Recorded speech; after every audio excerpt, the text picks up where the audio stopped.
उनका रिकमेंड करेंगे, अच्छा काम है। लेकिन इन्होंने जो आगे रिपोर्ट दी, इसलिए मैंने आपको कहा कि क्लेम ना करें, स्टेशन नंबर है नहीं ना। है। हमारी पेपर में ऐड आनी चाहिए, जो अच्छे काम किए उसकी ऐड आनी चाहिए, जिसको हम ठीक कर दिया उसकी आप ऐड दीजिए। ये प्रोविजन थी जो मैं इतना बोल गया, उसके ऊपर डिटेल में मैं नहीं जाऊंगा, क्योंकि मिसकंडक्ट और कंडक्ट को मैं बोलने वाला नहीं हूँ। मैं आज right and privileges for the ISM practitioners इतना ही बोलने वाला हूँ, जिससे कंफ्यूजन दूर हो जाए।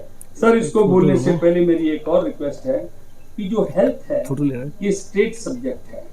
हर काउंसिल का, हर बोर्ड का स्टेट में अपना एक्ट है। जैसे मैं पंजाब से हूँ, तो पंजाब से भी पहले मैं महाराष्ट्र में हूँ। मैं महाराष्ट्र में पढ़ा, मैं 26 साल बंबई रहा, तो वहां पे मैंने नौकरी की, पढ़ाई की, डॉक्टरेट की, और रजिस्ट्रेशन भी मेरी महाराष्ट्र की थी। अगर मैं वहां प्रैक्टिस करता तो मुझे हर तरह की प्रैक्टिस की छूट थी। लेकिन जैसे ही मैं पंजाब में आ गया, मेरी अगर वहां प्रैक्टिस करता तो थोड़ी सी रिस्ट्रिक्टेड प्रैक्टिस हो जाती है, उतनी खुल के वहां जैसी प्रैक्टिस यहाँ नहीं कर सकता। हाँ, आयुर्वेद की प्रैक्टिस या अगर मैं यूनानी पढ़ा तो उसकी प्रैक्टिस करने के लिए मुझे कोई रोक सकता नहीं।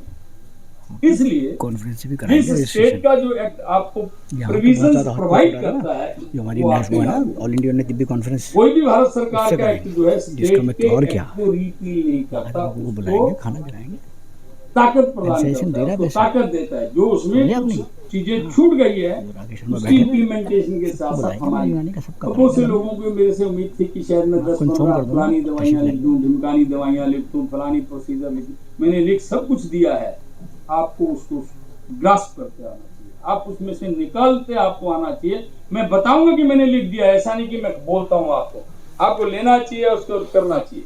अब ये जो चैप्टर पढ़ने से पहले एक छोटा सा यहाँ पॉइंट आ गया, CME निकाल दे भैया। मैं अभी मेरे ही पेज पढ़ता रहूंगा, मुझे तो ये भी कहना नहीं आता कि नेक्स्ट, ये अपने आप नेक्स्ट करता जाना जब मैं बोलूंगा। हाँ, ये पीछे वाला ले ले। ये एक बहुत इंपॉर्टेंट डेफिनेशन हमने दी है, इसलिए दिया है कि जब आज से मैं कहूँगा ज़्यादा नहीं 4-5 साल जब से ये एक्ट बना, उसके पहले जब भी हमारे मेडिकल प्रोफेशन से या health and family welfare ministry से अगर कोई ऐड आती थी, वो स्पेसिफिक आती थी कि आयुष के लिए है, कि फलाने के लिए। लेकिन जो दूसरे डिपार्टमेंट हैं, एज पर एग्जाम्पल अगर रेलवे ने कोई ऐड दी, एयरफोर्स ने कोई ऐड दी, तो वो अपनी ऐड में लिखते थे a candidate must be registered medical practitioner under the act 1956। न तो हमारे आगे रजिस्टर्ड मेडिकल प्रैक्टिशनर लगता था, और हम 1956 एक्ट में रजिस्टर्ड ही नहीं थे। हम तो आयुर्वेद के थे, हम तो CCIM में रजिस्टर्ड थे सेंट्रल लेवल पे एक्ट में 1970 के। फिर हमारे स्टेट्स के अलग अलग एक्ट्स थे, तो इसलिए हमने एक चीज को खत्म कर दिया कि हम भी रजिस्टर्ड मेडिकल प्रैक्टिशनर, इसको हमने डिफाइन कर दिया। Practitioner means a person who is the registered medical practitioner of Ayurveda, Unani, Siddha, Sowa Rigpa system of medicine, registered under the state register or national register explanation the expression such as a legally qualified medical practitioner, registered medical practitioner। ये honourable courts में भी पूछा जाता है कि आप RMP हैं, तो वो सारी जितनी आज तक की हमारा मुख्तियार चंद वर्सेस स्टेट ऑफ यूनियन या पंजाब, इतने केस लड़े हैं जो हमने, उनसे जो हमने सीखा है, उसमें जो हमें व्यथा व्यक्त हुई है, उसको हमने दूर करने की कोशिश की है। इसलिए आप सभी लोग जितने भी सिस्टम से मेरे जुड़े हुए हैं, रजिस्टर्ड मेडिकल प्रैक्टिशनर लिख सकते हैं, और इसकी अमेंडमेंट लेटेस्ट एडिशन जो ड्रग एंड कॉस्मेटिक एक्ट है उसमें भी हो गई है। तो दोनों जगह ये जो है हमें सभी, हम जितने भी ISM के लोग हैं उन सबको हम अब रजिस्टर्ड मेडिकल, ये क्योंकि आप लोग शायद जो यंग बच्चे हैं या MD करते हैं, उनके बाद जो नौकरियां ढूंढते हैं, और कई बार उनको दिखता है अच्छा हमारी एक मानसिकता ऐसी बन गई है, यार ये पोस्ट तो एलोपैथी के लिए हमारे लिए है ही नहीं। वो बेशक उनके डिपार्टमेंट से ऐड नहीं हुए, किसी वहां डिमांड तो करो कि इनको मांग रहे हो तो हमें भी मांग लो, हम भी इनके जैसे पढ़े लिखे डॉक्टर हैं, इस मानसिकता में। लेकिन हम क्या करते हैं, हम ज्यादा ही उत्साहित हो जाते हैं। सभ्यता पूर्व मांगने से तो बहुत कुछ मिल जाता है, और हमारा अपना जो है योग्यता दिखाने से व्यक्ति को बहुत कुछ मिल जाता है। तो इसे ऐसा प्रोसेस शुरू कर दिया हमने। तो एसोसिएशन जो हैं उनको भी ऐसे करना चाहिए कि अपने पक्ष को ऐसी जगह बड़ी अच्छी तरह रखें। CME वाला पॉइंट दे दे भैया, कंटिन्यू मेडिकल एजुकेशन इसमें क्रेडिट पॉइंट जो है आपको 5 साल में 10 करके 50 पॉइंट लेने हैं। अगर ये 50 पॉइंट आप नहीं लेते तो आपका जो रजिस्ट्रेशन है ये रिन्यू नहीं होगा। ये 1 मार्च 2025 से लागू होगा। मेरे पास बहुत सारी एप्लीकेशन आती है कि हम बड़ी ऑर्गेनाइजेशन हैं, हम CME कंडक्ट कराना चाहते हैं। नंबर 1, ये 1 मार्च 2025 से लागू होगा। नंबर 2, ये थ्रू स्टेट मेडिकल काउंसिल लागू होगा। ये कोई भी प्राइवेट ऑर्गेनाइजेशन या कोई भी इंस्टीट्यूशन अपने आप नहीं कर सकता। स्टेट मेडिकल काउंसिल के पास हमने इसकी गाइडलाइन जारी की है।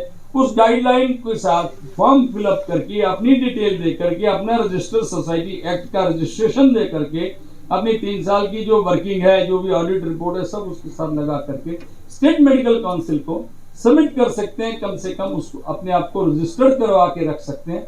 जब कोई प्रैक्टिशनर 10, 20, 50, 100 या जैसे आज आप इकट्ठे हुए ऐसा कोई कार्यक्रम करना चाहें तो उसमें एक स्पेसिफिक फीस रखी है जो मेडिकल काउंसिल को जमा होगी, वो हमें जमा कर देगी। हम रिटर्न जो है ऑर्गेनाइजर जिसको मेडिकल काउंसिल जिसको ऑर्गेनाइज करने के लिए काम कहेगी उसको थ्रू मेडिकल काउंसिल जो हम वो पैसा दे देंगे। उससे छोटा सा जो भी कार्यक्रम करना चाहता है कर सकता है। इसमें क्या क्या कर सकते हैं? सेमिनार है, वर्कशॉप है, हैंड्स टू हैंड ट्रेनिंग है, पब्लिकेशन है, इन पीर रिव्यू जर्नल। अभी नीमा वालों ने थोड़े दिनों में पीर रिव्यू जर्नल जो है उसमें इनके लेख लिखने शुरू हो जाएंगे। अभी आशुतोष जी मुझे बता रहे थे जर्नल जो है उसके पैरामीटर्स पे सर ने बनवा ली है, तो यूनानी के भी उसमें लेख आएंगे। उसके भी आपको 10 क्रेडिट पॉइंट 1 साल में एक लेख के आपको मिल सकेंगे। और index Scopus and web of science और रजिस्टर्ड पेटेंट अगर 1 साल में एक भी पेटेंट करते हैं बिल्कुल 50 पॉइंट मिलने हैं उसके, और कहीं जाने की सीखना। जो पेटेंट करता है वो बड़ा उसकी इच्छा होती है कि मैं बहुत सारे काम सीखूं। सेमिनार वर्कशॉप अपनी खुशी से सीखता रहता है। तो पेटेंट क्योंकि थोड़ा इसमें मेहनत करनी पड़ती है तो इसलिए आपको 50 के 50 पॉइंट 1 साल मिल जाएंगे। इसके अलावा हमने ऐसा भी सोचा कोई मेरे जैसे ऐसे भी बंदे होते हैं कि जिनको इच्छा होती है कौन सेमिनार में वर्कशॉप में जाए, कौन मेरी इच्छा नहीं है, उनके लिए इलेक्टिव्स की प्रोविजन की है हमने कि वो 14 आवर्स का 1 साल का कोर्स है, 14 घंटे 1 साल का सिलेबस, उसको उसने पढ़ना है और उसको पढ़ के क्वेश्चन आंसर्स कर देने। उसमें उसको वीडियो भी देखने मिलेगी, उसको डिटेल भी देखने मिलेगी। तो जो यंग बच्चे हैं उनसे मेरी रिक्वेस्ट होगी कि वो तो सेमिनार वर्कशॉप याद करें, अटेंड करें। वो बहुत कुछ नया सीखने मिलता है और कम से कम एक जनरेशन दूसरे जनरेशन से मिलती है, उससे भी नॉलेज में काफी इजाफा होता है। तो वो आप करते रहें। लेकिन कुछ रूरल एरिया हैं या जो वैसे तो 70 साल के बाद न तो रजिस्ट्रेशन की फीस लगनी है, जैसे आप 70 साल के हो जाओगे और आपको लाइफ सर्टिफिकेट देना है, आपका रजिस्ट्रेशन हर साल रिन्यू होगा। जैसे क्योंकि इसलिए हमने किया है कि इन बिटवीन अगर कोई एक्सपायर हो जाता है तो पुराना जो हमारा अनुभव है हमारे टेन्योर का वो ये है कि जो भी रजिस्टर्ड प्रैक्टिशनर गुजर गया है उसकी जगह किसी दूसरे को रजिस्ट्रेशन जो दे दी जाती है। तो उसका मैं ज्यादा उदाहरण यहाँ देने नहीं चाहता क्योंकि मेरा एक्सपीरियंस जो है रजिस्ट्रेशन बोर्ड के साथ बड़ा ही ना खुशनुमा, ठीक है शब्द, ना खुशनुमा। ऐसा नहीं बाद में कह दो यार क्या बोल गया तो तसल्ली बख्शा, ये तो पंजाबी शब्द है यार, ये तुम्हारा धोनी, ये तो हमारा शब्द है। तो तसल्ली बख्श नहीं रहा, इसलिए हम बहुत सोच के कदम उठाते हैं कि कहीं भी हमसे कोई गलती ना हो जाए। और हर जो बंदा होता है ये सोचता है कि मेरे टेन्योर में मैं जितनी साफ सफाई और मेरे प्रैक्टिशनर को जितना इंपावर कर जाऊं उतना मुझे अच्छा लगेगा। सर ये चैप्टर ये तो CME का है, ये ऑर्गेनाइजेशंस आपको डिटेल डालती रहेंगी, हमसे ज्यादा डालती रहेंगी क्योंकि आगे जो ऑर्गेनाइजेशंस हैं उनको भी इससे बड़ा जो है मेंबरशिप का बड़ा इजाफा होने वाला है। तो इसलिए वो आपको बड़े डिटेल से दिखाएंगे, समझाएंगे, हो जाएगा ये। अब chapter 3 right and privileges of practitioner, right of the practitioner to use certain title and prefix.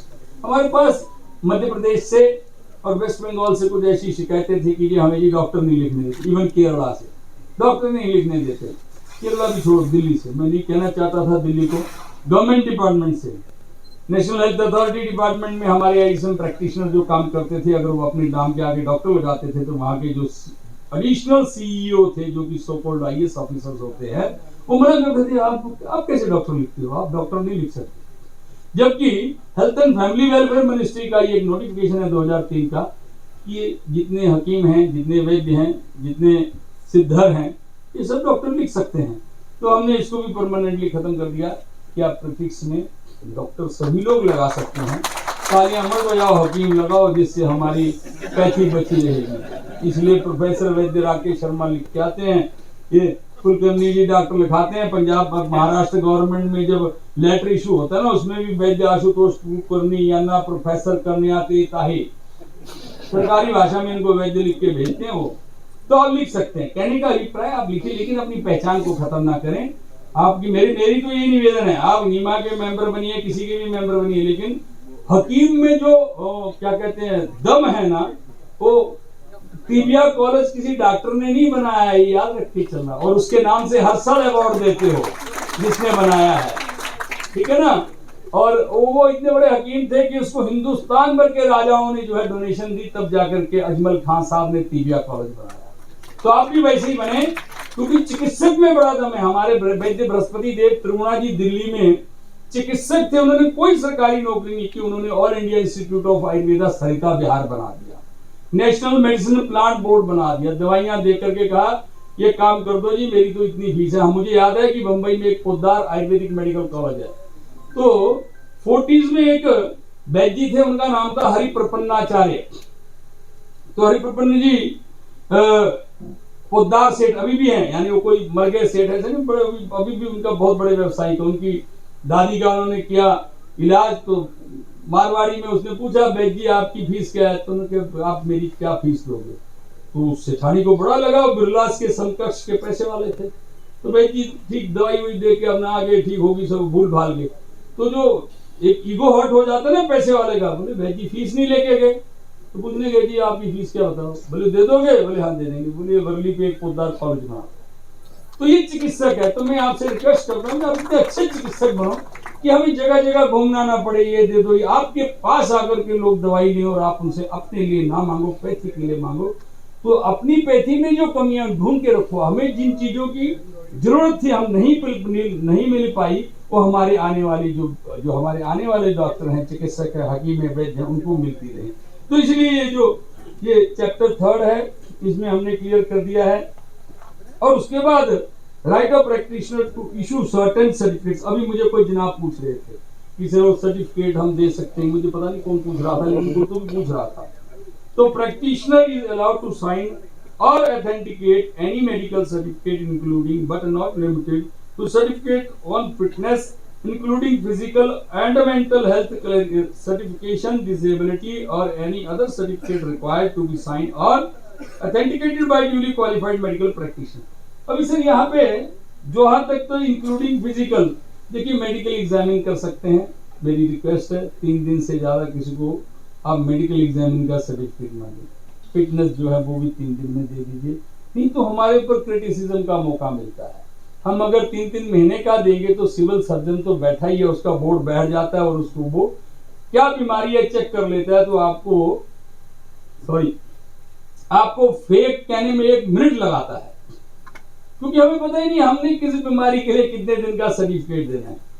Disease जो है किसको हॉस्पिटलाइजेशन का जरूरत है, किसको बेड रेस्ट का जरूरत है। अब यहाँ जॉन्डिस का पेशेंट आ गया तो ठीक है, उसको 15 दिन भी लग सकते हैं, क्योंकि first line of treatment he bed rest है, उसका फर्स्ट ट्रीटमेंट जो है बेड रेस्ट है। तो आप इस तरह से डिजीज देख करके हॉस्पिटलाइजेशन में हमें जरूरत नहीं है, क्लिनिक पे आता है पेशेंट तो हम उसको हर तरह का आप सर्टिफिकेट दे सकते हैं। मेंटल हेल्थ जो है, इसमें भारत सरकार आयुष मंत्रालय ने आयुर्वेद के लिए नोटिफिकेशन किया हुआ है। आपके विज्ञान में मानसिक रोग जो है उसको किस तरह से पढ़ाया जा सकता है, वो आप उस मेंटल हेल्थ का जो नोटिफिकेशन है उसके तहत आप भी अपने आप को इंक्लूड करके मानसिक रोग के लिए आप भी जो है दे सकते हैं। और डिसेबिलिटी एक्ट जो हमने इसमें लिखा है लगभग 99.9% जो है सरकारी अदारों में ही दिया जाता है, ये प्राइवेटली जो है फिजिकल सर्टिफिकेट नहीं दिया जाता, तो डिसेबिलिटी सर्टिफिकेट नहीं दिया जाता।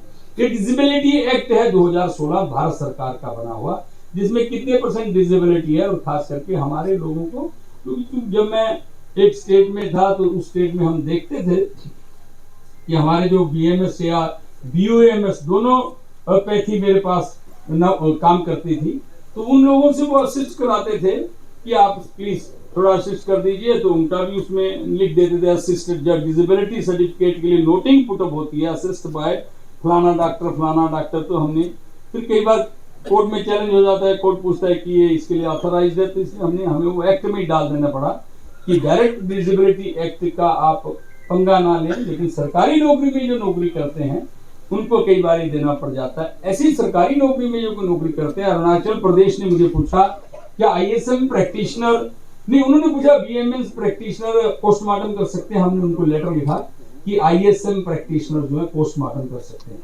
अब मुझे नहीं पता यूनानी वाले कर सकते हैं, मैंने नहीं पढ़ा, लेकिन मैं नहीं जानता, मुझे लगता है डॉक्टर साहब कर सकते होंगे पोस्टमार्टम, मन से बोलो, लेकिन हमने लिख दिया इसलिए आप पढ़ो, आप कम से कम अपने स्टूडेंट्स की ड्यूटी लगाओ। मैं बॉम्बे जब पढ़ता था, कूपर हॉस्पिटल में मेरी ड्यूटी लगती थी, तो पोस्टमार्टम के लिए बकायदा 1 महीना जाना पड़ता था हमें। तो ये छोटी छोटी चीजें हैं जिसको आप सीखें, है ना, इसमें तो कोई बुराई नहीं है, वहां ठीक है, उसको कैसे किस तरह से उसका स्कल ओपन करते हैं, किस तरह से चेस्ट ओपन करते हैं, उसमें जो ऑर्गन है हमने एनाटॉमी में जब डिसेक्शन करते हैं पढ़ा होता है, कैसे प्रिजर्व करते हैं और उनके कौन से किस तरह का डेथ है, उस डेथ में किस तरह का हमने प्रिजर्वेशन करना है, और कौन से ऑर्गन को देखने की जो डिसेक्शन करने वाला बंदा, कटिंग बॉडी कट करने वाला बंदा होता है, बिल्कुल अनपढ़ होता है, उसने 1 बोतल दारू पी होती है क्योंकि रोज का बेचारे का एक काम होता है, लेकिन आपसे और हमसे बहुत अच्छी एनाटॉमी बोलता है, फिजियोलॉजी बोलता है, वो बोल सकता है, तो हमें भी आना चाहिए कम से कम। कई पता नहीं डॉक्टर का हम तगमा लगा लेते हैं और हमें आए कुछ ना, बड़े शर्म की बात है। तो मैंने सर्टिफिकेशन की बात की, इससे ये जो रेगुलेशन है ये भारत सरकार के लॉ डिपार्टमेंट में लगभग 12 बार डिस्कस हुआ है, उसके बाद ये अप्रूव हुआ है और उसके बाद हमने इसको नोटिफाई किया। इसलिए ये भारत सरकार के हर जो इम्पोर्टेंट डिपार्टमेंट है वहां डिस्कस होकर के निकले, आप हर तरह का सर्टिफिकेट दे सकते हैं। ये सर्टिफिकेट देने के बाद कई बार ऑनरेबल कोर्ट में आपको जो एविडेंस के लिए बुलाया जा सकता है, तो इसलिए उसको भी हमने क्लियर कर दिया, नीचे लाइन लिख दी, the practitioner shall have the right to give evidence और एनी जांच, इंक्वेस्ट बोलते हैं जांच, कोई एनी जांच court of law and expert under section 43 Indian evidence act, अब ये चेंज हो गया, न्याय संहिता बन गई है, any matter relating to the Ashtanga Ayurveda, Unani, सिद्धा, सवारिपा